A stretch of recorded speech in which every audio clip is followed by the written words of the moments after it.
إن الحمد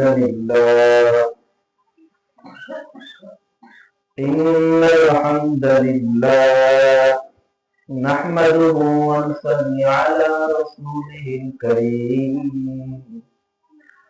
أما بعد فأعوذ بالله من الشيطان الرجيم.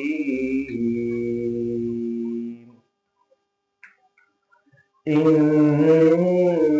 الصلاة تنهى عن الفحشاء والمنكر. فقال رسول الله صلى الله عليه وسلم: خيركم من تعلم القرآن وعلمه. فقال رسول الله صلى الله عليه وسلم: طلب العلم فريضة على كل مسلم. صدق الله العظيم. আলহামদুলিল্লাহ, আল্লাহ তাআলার কাছে লাখ কোটি শুকরিয়া আদায় করি যে মহান আল্লাহ তাআলা আমাদেরকে পবিত্র এই রমজান মাসে হাকুবা মাঝের পাড়া মৃত আব্দুল করিম সাহেবের বাসায় একটি দ্বীনি মাহফিলে বসার তৌফিক দান করেছেন। এজন্য সকলে দিন থেকে শুকরিয়া আদায় করি। আলহামদুলিল্লাহ। আল্লাহ তাআলা আমাদেরকে এখানে পছন্দ করে নিয়ে আসছেন। দেখেন, এই হাকুবার ভিতরে এই কয়টি মানুষ না, এই হাকুবার ভিতরে অনেক মা বোনেরা আছে, কিন্তু সকলে এই মজলিসে আসার তৌফিক আল্লাহ তাআলা তাদেরকে দেন নাই। আল্লাহ তাআলা তাদেরকে এখানে আসার জন্য কবুল করে নাই, পছন্দ করে নাই। আর আমাকে আপনাকে আল্লাহ তাআলা এত পরিমাণ ভালোবাসেন যে এই দ্বীনি মজলিসে বসার তৌফিক দান করতেন। এজন্য আমরা আবার দিল থেকে অন্তরের স্থল থেকে শুকরিয়া আদায় করি। আলহামদুলিল্লাহ। আমি আপনাদের সামনে কুরআনুল কারীম থেকে, কুরআনের অসংখ্য আয়াত থেকে ছোট একটি আয়াত আপনাদের সামনে তেলাওয়াত করছি। ইন্নাস সালাতা তানহা আনিল ফাহশাই ওয়াল মুনকার। যে নামাজ হলো নামাজ সমস্ত কাজ, সমস্ত ফাহিশা কাজ, অশ্লীল কাজ থেকে বিরত রাখে। আমরা কথা না বলি, কথাগুলো মনোযোগ দিয়ে শুনি, কারণ আজ এখানে কথা হচ্ছে, একটু পরেই আর হবে না। কাল আবার এই কথাগুলো আপনারা শুনতে পারবেন না। তো আপনার বোনের সাথে, আপনার ননদের সাথে দেখা হয়েছে, এই জন্য আপনি গল্প করবেন, এই গল্পের কারণে আরেকজনের শুনতে ক্ষতি হবে। আরেকজনের শোনার ক্ষতি না হয় যেন এই নিয়ত করে আপনার মুখকে, জবানকে বন্ধ করে, দিলকে বয়ানের মুখী করে মনোযোগ দিয়ে বসি।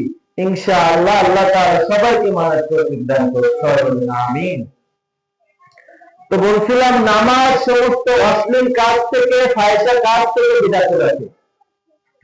দেখুন, একটা ব্যক্তি যদি নামাজ পড়ে, সে কখনো ওড়না ছাড়া রাস্তায় বের হতে পারে না। যে মা বোনেরা 5 ওয়াক্ত নামাজ পড়ে, সে মা বোনেরা কখনো বোরকা ছাড়া বাজারে বের হতে পারে না। তো এটা কি নামাজ? নামাজের কারণে আল্লাহ তাআলা তাকে এই ভিতরে, আল্লাহ তাআলা তার নামাজের কারণে আল্লাহ তাআলা তাকে তার ভিতরে ঢুকিয়ে দিয়েছে যে আমি যে নামাজ পড়তেছি, এই অবস্থায় যদি যায়, যদি বেপরদা ভাবে যায়, ওড়না ছাড়া যদি যায়, বোরকা ছাড়া যদি যায়, তাহলে আল্লাহ তাআলা আমাদের নামাজগুলোকে বরবাদ করে দিবে। এই ভয়তে আল্লাহর ভয়তে সে বোরকা পরে বাজারে রওনা দেয়। গ্রামে বের হলে খুব পর্দাশীল ভাবে, যার 5 ওয়াক্ত নামাজ পড়ে দেখবেন পর্দা ভাবে কত সুন্দর ভাবে গ্রামে বের হয়। আর দেখবেন যারা পর্দা নামাজ পড়ে না, তারা তাদের বুকের ওড়না নাই, রাস্তাতে যাচ্ছে পুরুষ মহিলা একসাথে গড়ান, কোনো ভেদাভেদ নাই, কোন আদব কায়দা তাদের ভিতরে নাই। তো নামাজ সমস্ত কাজ থেকে বিরত রাখে। আর রাসূল সাল্লাল্লাহু আলাইহি ওয়াসাল্লাম বলেন, মিফতাহুল জান্নাতিস সালাত, নামাজ বেহেশতের চাবি। নামাজ কিসের চাবি? বেহেশতের চাবি। আল্লাহ তাআলা কিয়ামতের ময়দানে এমন এক ব্যক্তি, কিয়ামতের ময়দানে বিচার হবে, এমন এক ব্যক্তি হবে, এমন একটা ব্যক্তি থাকবে যার সমস্ত কাজ ভালো। সে এতিমকে দেখতো, সে মাদ্রাসায় দান করতো, মাদ্রাসার পড়াশোনার দিকে খেয়াল করতো, আলেমদেরকে মহব্বত করতো, কিন্তু নামাজ পড়তো না। তার সমস্ত কাজ ভালো, এই সমস্ত কাজ দেখে তার আমলনামা দেখে আল্লাহ তাআলা তাকে জান্নাতে যাওয়ার অনুমতি দিয়ে দিবে। ওই ব্যক্তি দৌড় দিবে জান্নাতের দিকে, যে জান্নাতে যাওয়ার অনুমতি পাইছে, জান্নাতের দরজার সামনে রাখে, জান্নাতের দরজায় তালা মারা, জান্নাতের দরজায় তালা মারা। তখন ওই ব্যক্তি ফেরেশতাদেরকে বলবে যে, হে ফেরেশতা, আমার আল্লাহ বলছে আমাকে জান্নাতে যেতে, তুমি জান্নাতের দরজায় তালা খুলে দাও, ভিতরে প্রবেশ করবো। তখন ওই ফেরেশতারা ওই ব্যক্তিকে বলবে যে, তোমরা কি দুনিয়াতে শুনলাই? আল্লাহু আকবার, চাবি তো আমাদের কাছে নাই, চাবি তো আমাদের কাছে নাই, চাবি তো তোমার কাছে, চাবি তো তোমার কাছে। কোন আলেম কি তোমাদেরকে জানাই নাই? কোন মাওলানা কি তোমাদেরকে জানাই নাই? কোন ইমাম সাহেব কি তোমাদেরকে জানাই নাই যে মিফতাহুল জান্নাতিস সালাত, নামাজ বেহেশতের চাবি। তো জান্নাতের ভিতরে প্রবেশ করতে গেলেও এই নামাজ লাগবে, কারণ জান্নাতের গেটে তালা মারা থাকবে। আপনি যে সে তালা খুলে প্রবেশ করবেন। ধরেন আপনার বাড়িতে আপনি তালা মেরে রেখে আসছেন, এখন আপনি ঢুকবেন। এখন ওই তালার চাবি যদি হয়, তালার চাবির ঘাট যদি হয় 5টা, আপনি যদি 3 ঘাটের চাবি দিয়ে তালা খুলতে চান, 3 ঘাটের চাবি যদি তালার ভিতরে ঢোকান, ওই তালা কখনো খুলবে না, তালা কখনো খুলবে না। 4 ঘাটের চাবি দিলেও তালা খুলবে না। যখন আপনি 5 ঘাটের চাবি দিবেন, তখন ওই তালা খুলে যাবে। ঠিক তেমনি আমরা এমন নামাজে আছি যদি 3 ওয়াক্ত 2 ওয়াক্ত নামাজ পড়ি, দিন 2 ওয়াক্ত 3 ওয়াক্ত নামাজ পড়ি। তো বলেন, আপনারাই বলেন যে জান্নাতের চাবি, তালার চাবি যখন 5টা ঘাট হয়েছে, চাবির ঘাট যখন 5টা হয়েছে, আমি আপনি যদি 3 ওয়াক্ত 2 ওয়াক্ত নামাজ পড়ি, তাহলে 2 ঘাটের চাবি নিয়ে কিভাবে জান্নাতে প্রবেশ করব? যখন আপনি 5 ওয়াক্ত নামাজ পড়বেন, 5 ওয়াক্ত নামাজ যখন আপনি পড়বেন, তো আপনার চাবির ঘাট 5টাই হবে। আর যখন আপনি 5 ঘাটের চাবি তালার ভিতরে ঢোকাবেন, তখন এই তালা খুলে যাবে আর আপনি জান্নাতে প্রবেশ করতে পারবেন। তো আমরা নামাজ যে পড়ি, এখন আমাদের নামাজ হয় কি না একটু খেয়াল করেন। নামাজের বিষয়, আমরা যে নামাজ পড়ি নামাজ হয় কিনা, নামাজ ভঙ্গের কারণ কয়টি? তার প্রথম একটি কারণ হলো তেলাওয়াত অশুদ্ধ করা। তেলাওয়াত কাকে বলে? কোরআন পড়া, কোরআন পড়াকে বলে তেলাওয়াত। এই কোরআন অশুদ্ধ করা। তো আমার কোরআন যদি অশুদ্ধ হয় তাহলে আমার নামাজ নষ্ট হয়ে গেল। কিন্তু আবার রাসূল সাল্লাল্লাহু আলাইহি ওয়াসাল্লাম আল্লাহ তাআলা আমাদের জন্য আল্লাহ তাআলা এত দয়া যে আল্লাহ তাআলা বলছেন যে হে বান্দা বান্দি, তুমি ছোট থাকতে তোমার মা বাপ তোমাকে তেলাওয়াত শিখাইতে পারে নাই, তোমাকে কোরআন শিক্ষা দিতে পারে না। এখন তো তুমি তো শুনছো যে তেলাওয়াত যদি অশুদ্ধ হয় নামাজ হবে না, তাহলে আমি তেলাওয়াত আগে শুদ্ধ করবো তারপরে নামাজ পড়বো। না না না না, আল্লাহ তাআলা আমাদের জন্য সুযোগ দিয়ে দিতে যে বান্দা তুমি জানার পরে যখন চেষ্টা করবে তেলাওয়াত শিখতে থাকবে, শুরু করতে থাকবে, শিখতে থাকবে, আর ওই অবস্থায় তুমি নামাজ পড়তে থাকবে, আল্লাহ তাআলা ওই নামাজকে কবুল করে নেবে। সুবহানাল্লাহ।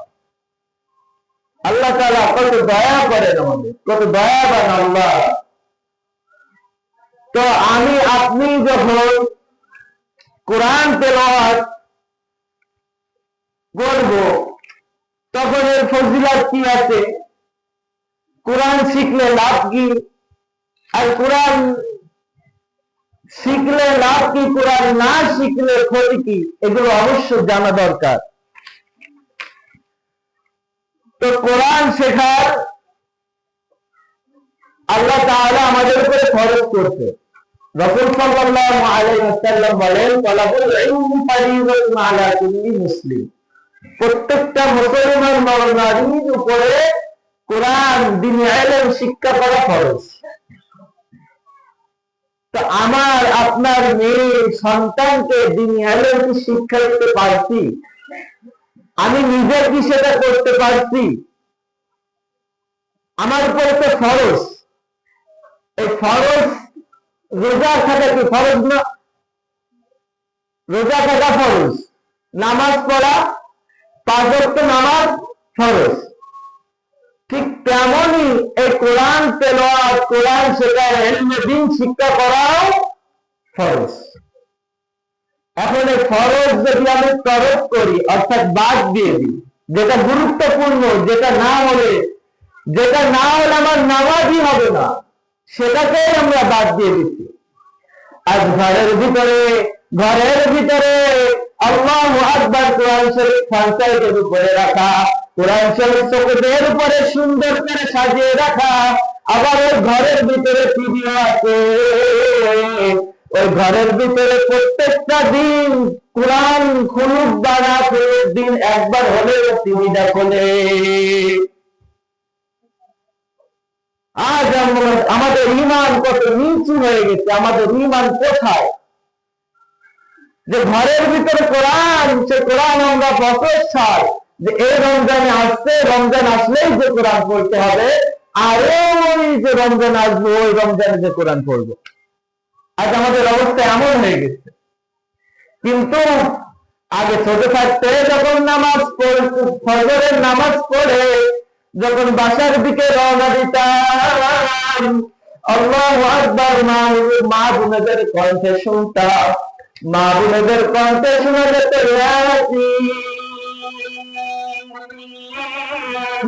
ওয়াল কুরআনিল হাকীম। আর এখন শোনা যায় ডিজে গান, সিরিয়ালের আওয়াজ। এখন শোনা যায় ডিজে গানের আওয়াজ। টিকটক ঘুমের থেকে উঠে আগে, ফোনে উঠে আগে টিকটকের ভিতরে ঢুকবে, ইউটিউবের ভিতরে ঢুকবে, ফেসবুকের ভিতরে ঢুকবে। আল্লাহু আকবার। কিন্তু আগে দেখেন কত শান্তি ছিল। এখন কি বলতেছিল যে আগের থেকে তো এখন আরো শান্তি, অনেক প্রযুক্তি মানে দিন স্মার্ট হয়েছে, এই স্মার্ট কে শান্তি বলে না। শান্তি হলো দিলের ভিতরে। দেখেন আপনি এই স্মার্ট স্মার্ট অবস্থায় এসে আপনাকে টাকা ইনকাম যে করতেছেন ছুটে বেড়াতে হচ্ছে, শুধু কষ্ট করতে হচ্ছে। এই জায়গায় কিনতে হবে, ফ্রিজ কিনতে হবে, বালু কিনতে হবে, ইট কিনতে হবে। সে একতলা বিল্ডিং করছে, আমাকে 2 তলা করতে হবে। সে 2 তলা করছে, আমাকে 3 তলা করতে হবে। শান্তি নাই মনে, কোনো শান্তি নাই। কিন্তু যে ব্যক্তি নামাজ পড়ে, কোরআন তেলাওয়াত করে, সে ব্যক্তি তার কিয়ামতের আশা থাকে যে আমার দুনিয়ার কোনো ঘরের দরকার নাই, আমার আখিরাতের ঘরের দরকার। তার চিন্তা ভাবনা থাকে আখিরাতের। তো আমি আপনাদেরকে কোরআন শিক্ষার 7টি উপকারিতা বলবো। কোরআন শিক্ষা করলে কি কি লাভ আছে আমি আপনাদেরকে বলবো। কোরআন পড়লেই সব। কোরআন পড়লেই কি সব। 1 নম্বর পয়েন্ট, 7টি পয়েন্ট। 1 নম্বর পয়েন্ট, কোরআন পড়লেই সব। প্রত্যেকটা হরফে 10টি করে নেকি। প্রত্যেকটা হরফে 10টি করে নেকি। আলিফ লাম মিম। কয় নেকি হলো জানেন? 30 নেকি। আরে রমজানের কারণে আল্লাহ তাআলা বরকত বাড়িয়ে আরো দ্বিগুণ করে দিচ্ছেন। সুবহানাল্লাহ। আল্লাহ 2 নম্বর পয়েন্ট। 1 নম্বর হলো কোরআন পড়লে সব। 2 নম্বর পয়েন্ট, কোরআন যে পড়ে আর মানুষের পড়ায়, খায়রুকুম মান তাআল্লামাল কুরআন ওয়া আল্লামা। তোমাদের মধ্যে সর্বোত্তম ওই ব্যক্তি যে কোরআন মাজিদ শিক্ষা করে এবং শিক্ষা দেয়। তোমাদের মধ্যে সর্বোত্তম ওই ব্যক্তি যে কোরআন মাজিদ শিক্ষা করে এবং অপরকে শিক্ষা দেয়। 3 নম্বর পয়েন্ট, কোরআন ওয়ালা লোকদের জন্য কিয়ামতের দিন রাসূল সাল্লাল্লাহু আলাইহি ওয়াসাল্লাম সুপারিশকারী হয়ে জান্নাতে নিয়ে যাবেন। সুবহানাল্লাহ। যে কোরআন তেলাওয়াত করে তার জন্য রাসূল সাল্লাল্লাহু আলাইহি ওয়াসাল্লাম যদি সুপারিশকারী হয়ে যান, আমার আপনার শুধু কোরআন তেলাওয়াত করার কারণে যদি সুপারিশকারী যদি আমাদের রাসূল হয়ে যায়, সেই জায়গায় আমার আপনার কি জান্নাত নিয়ে আর কোনো টেনশন থাকবে বলে? যে জান্নাতের আশায় এত দান করতেছি, এত কিছু, এত নামাজ পড়তেছি, এত কষ্ট করতেছি, এত কিছু করতেছি, অমুক মাদ্রাসায় 10 গাড়ি ইট দিয়ে আসতেছি, অমুক মাদ্রাসায় 10,000 টাকা দিয়ে আসতেছি জান্নাতে যাওয়ার জন্য, কিন্তু আপনার জান্নাত সহজ করে দিচ্ছেন যে তুমি কোরআন তেলাওয়াত করো, আল্লাহ তাআলার সাথে জিকির করো। তোমার সন্তানকে, তোমার একটা সন্তানকে তুমি এমন ভাবে তৈরি করে দাও যেন কিয়ামতের ময়দানে বলতে পারবে, আল্লাহ আমি দুনিয়াতে কিছু করতে পারি আর না পারি, আমার একটা সন্তানকে আপনার রাস্তায় পড়াইছিলাম। একটা ঘটনা মনে পড়ে গেল। হযরতে মুসা আলাইহিস সালাম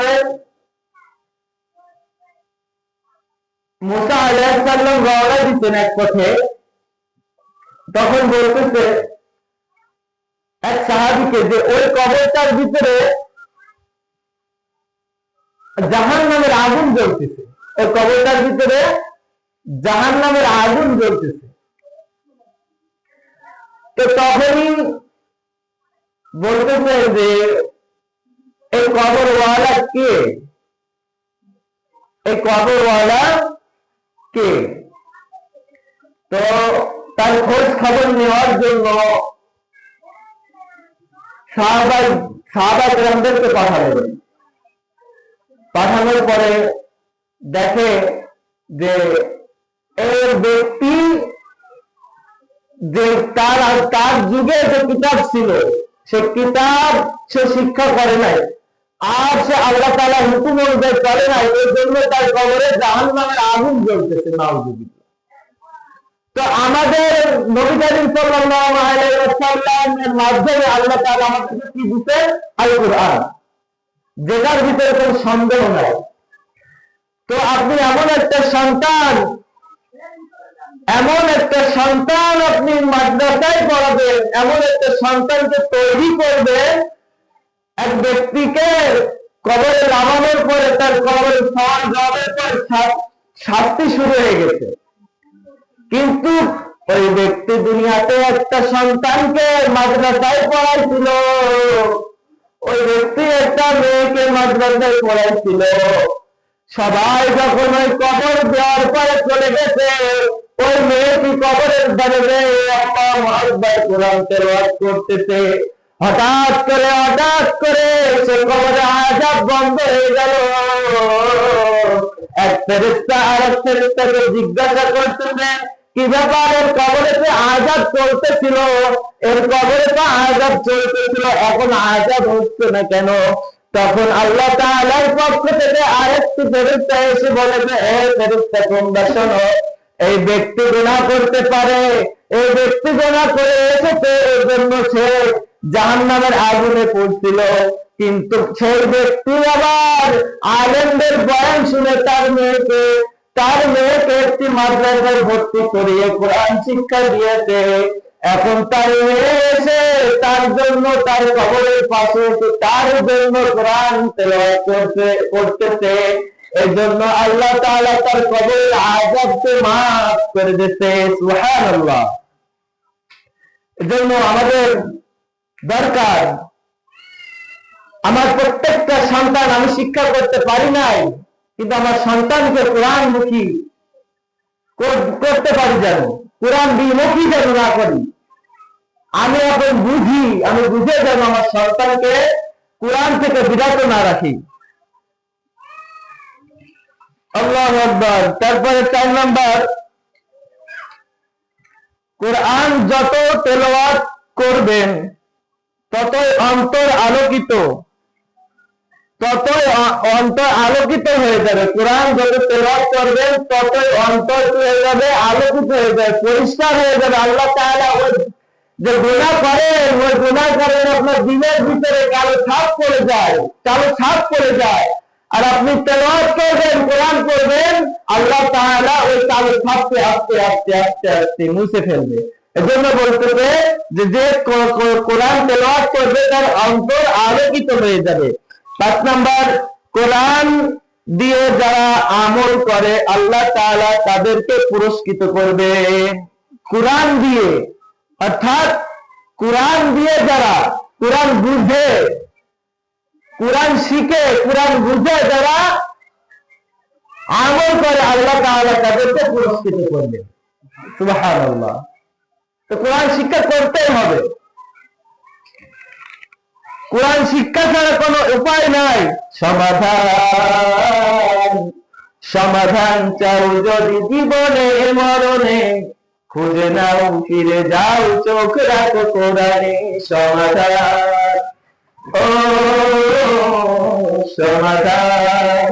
সমাধান চাও যদি জীবনে মরণে, ফিরে যাও খুঁজে নাও চোখ রাখো কোরআনে। সমাধান তবেই পাবে সুখ শান্তির ঠিকানা, তবেই পাবে সুখ শান্তির ঠিকানা, যদি মেনে নাও তুমি মনে প্রাণে।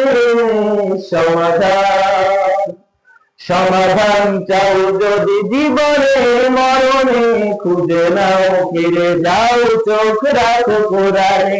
সমাধান এ বাণী সকলের নয় শুধু মুমিনের, যারাই চলবে মেনে ফল পাবে কোরআনের।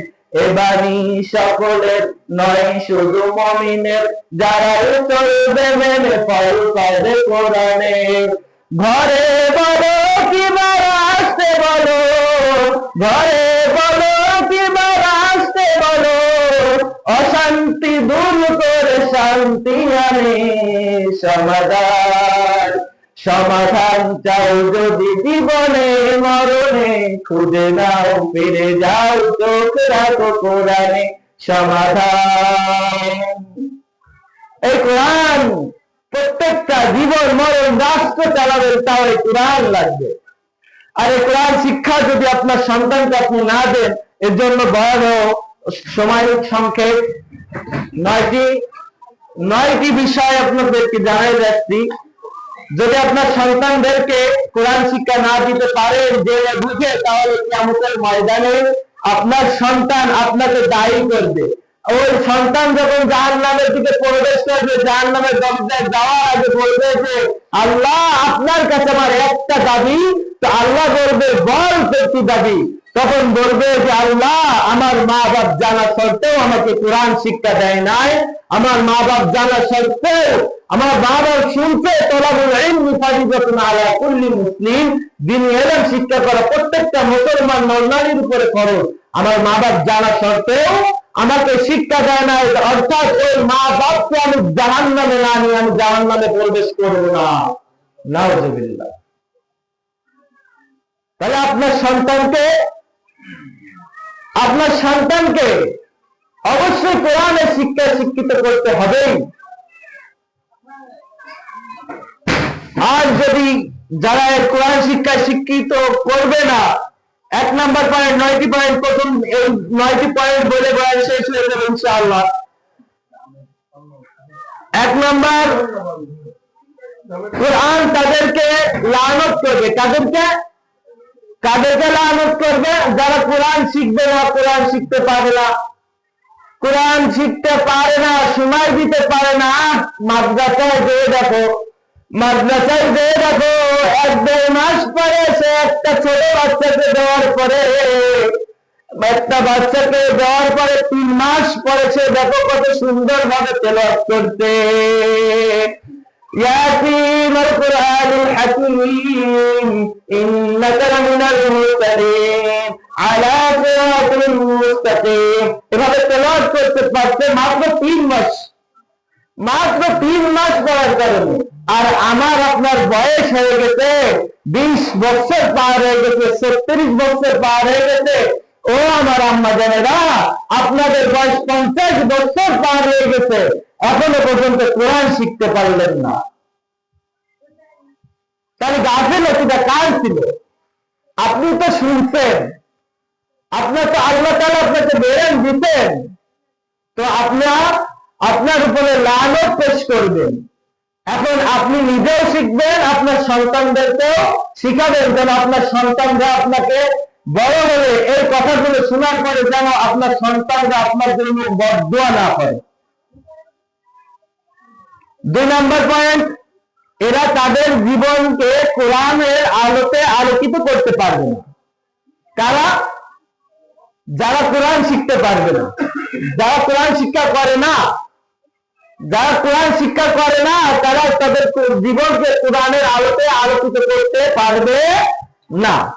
3 নম্বর পয়েন্ট দেখেন, যারা কোরআন শিখবে না, এরা আস্তে আস্তে শয়তানের দাসে রূপান্তরিত হয়ে যাবে। দেখেন যারা তেলাওয়াত করে না, নামাজ পড়ে না, এরা দেখেন ওই প্রথমে আমি বলছিলাম যে ওড়না ছাড়াই চলে, বেপর্দা ছাড়াই বাজারে চলে যায়, পরপুরুষের সাথে কথা বলে। এই যে আপনার সন্তানকে, আপনার মেয়েকে, আপনার ছেলেকে যদি আপনি কোরআন শিক্ষা দিতেন, তাহলে তো এগুলো করতে না, বেপর্দা বাজারে চলে যেত না। তো তারা আস্তে আস্তে কি, তারা শয়তানের দাসে রূপান্তরিত হয়ে গেছে, তারা শয়তানের দাস হয়ে গেছে। আর যারা এই মাদ্রাসায় পড়ছে, তারা আল্লাহর গোলাম হয়ে গেছে। তারা আল্লাহর কিতাব, আল্লাহর গোলাম হয়ে আল্লাহর নামাজ পড়তেছেন, আল্লাহর কিতাব পরিচালিত করতেছেন, রাসূলের হাদিসকে মানুষকে জানাইতেছেন। তারা আল্লাহর দাস হয়ে গেছে। আর যারা কোরআন পড়তে পারে না, কোরআন শেখে না, কোরআন শেখায় না, তারা শয়তানের দাস হয়ে যায়।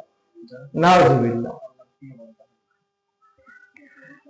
4 নম্বর পয়েন্ট, যারা কোরআন শিখবে না, কিয়ামতের দিন রাসূল সাল্লাল্লাহু আলাইহি ওয়াসাল্লাম আল্লাহর দরবারে অভিযোগ পেশ করবেন, নাউযুবিল্লাহি মিন যালিক, যে রাসূল আমাদের সুপারিশ করবেন।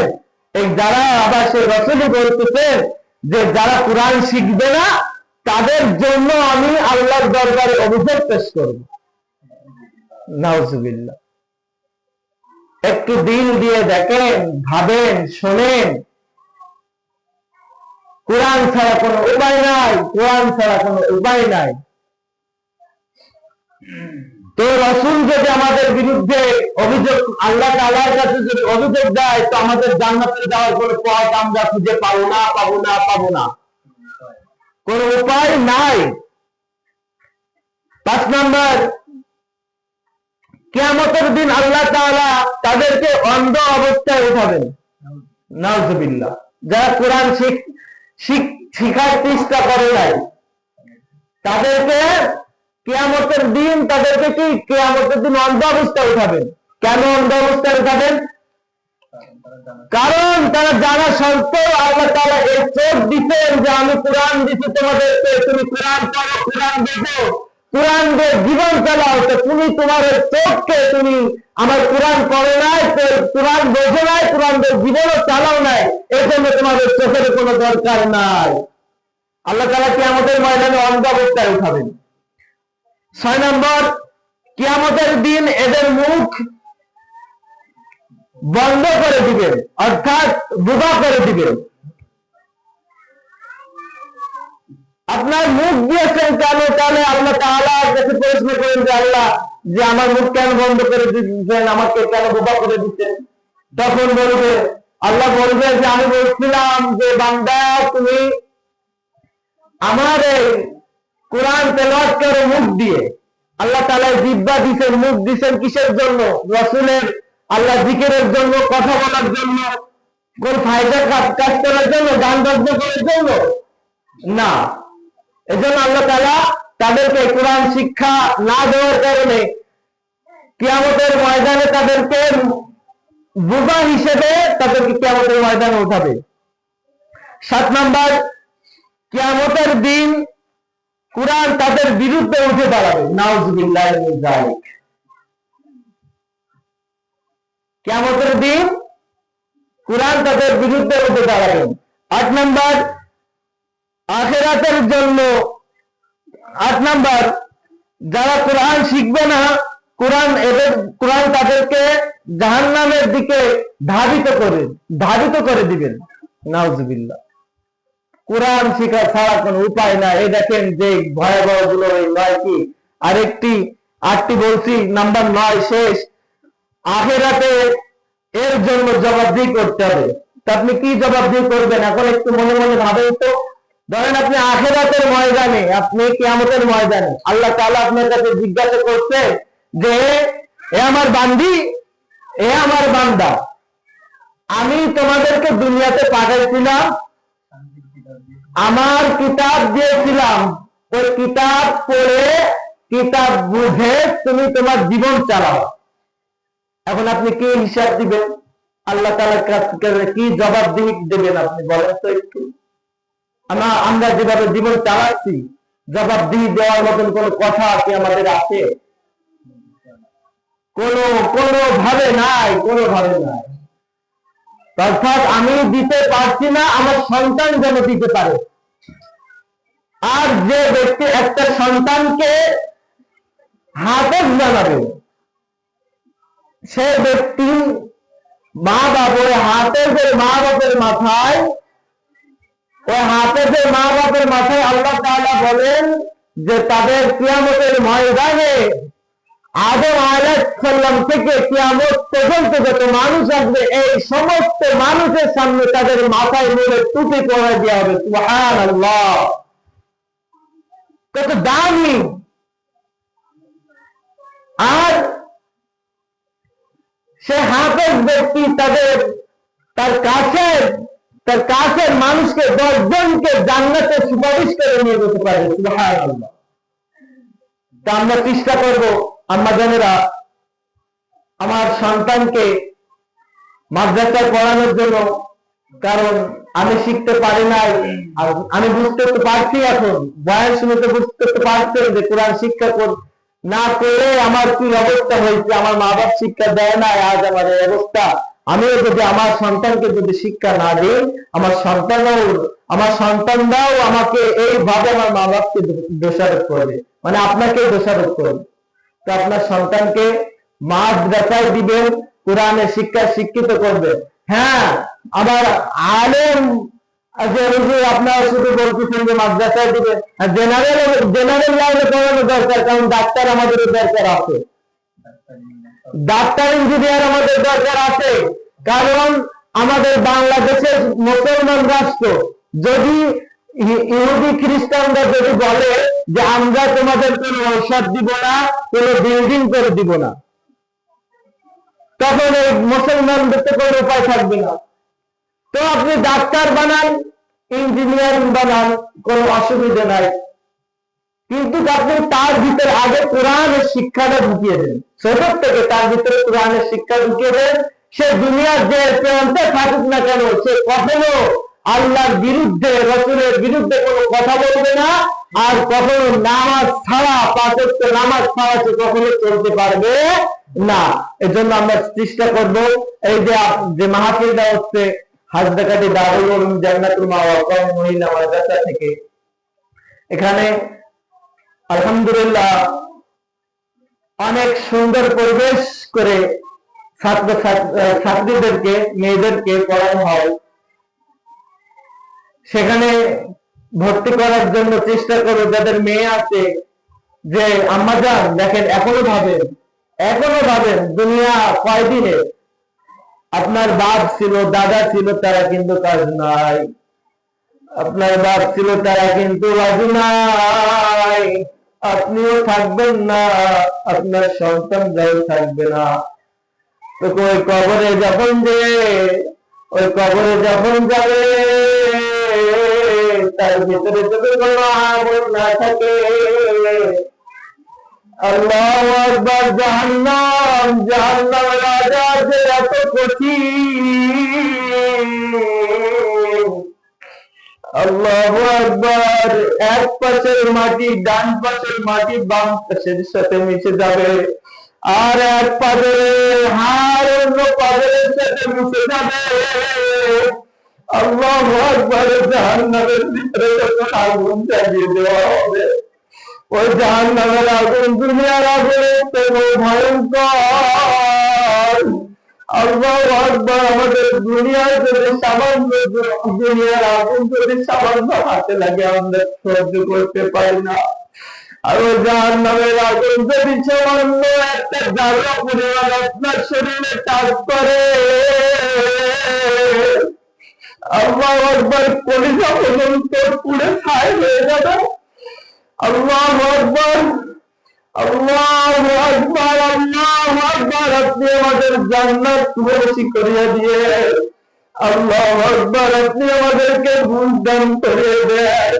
আল্লাহু আকবার, আপনি আমাদেরকে বুঝ দান করিয়ে দেন।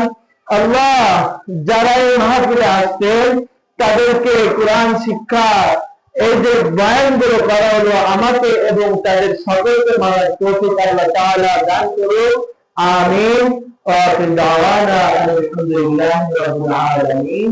আসসালামু আলাইকুম ওয়া রাহমাতুল্লাহি ওয়া বারাকাতুহু। আলহামদুলিল্লাহ, এখন আপনাদের সামনে মূল্যবান বয়ান পেশ করবেন জনাব হযরত মাওলানা কারি আল আমিন সাহেব।